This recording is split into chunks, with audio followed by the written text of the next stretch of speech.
wallahi da ka zo hustle wallahi brother ka wuce 40 years Allah ka zo in bai kana da abin da yake baka kudi gida ji in kana da abin da yake baka kudi gida kana ka kama wani 1.5 a day 2 million a day Allah ka zo ka tara wannan kudi ka ce wake ka zo hustle in ka shiga 40 amma wanda ya kawo ka da zo inda da file ma da zo nan mace daban ne nan mace miji ki zai kawo ki zo inda kawo ka zo amma ka tara kudi ka fara shiga 40 wala ka regret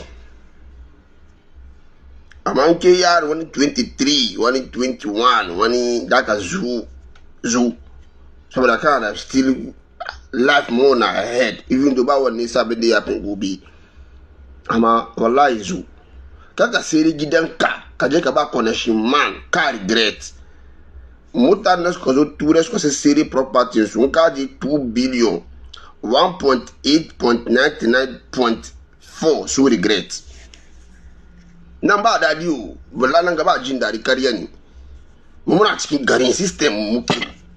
amma ka fadi maka baka yadda baka understand baka ka feel ka understand shi dai ka zo alakare na kanka san kana gida yana aka print turan na bala ba aka bani amma dai kaman kana kaga abin na difference na biyu ne in kuma kana 40 years ka focus kaga akwai ya 40 years ya san cika bin yake inda ka zo kai wani kpakpakpa kana stress da ka zo kpakpakpa shi ka sai kudi ka koma gida ka bude wani aiki wallahi zo kaga abu biyu ne o kaka zo ma kaman fantasy da ka zo ka make shi kaman ba ka bane plan hankalin ka shi ka zo don 40 years brother ka girma aka 50 nan ga pension 63 ko 67 ni yaushe da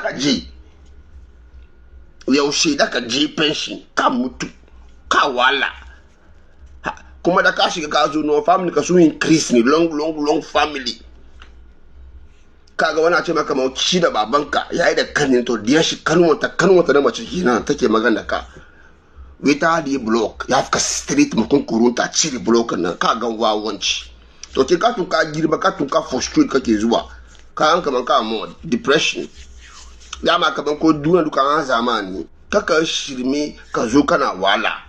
mu muna ga ma gaskiya no amma ka ce ba ka bane zo wallahi an yana na je zo in ka zo ka ga yan niki amount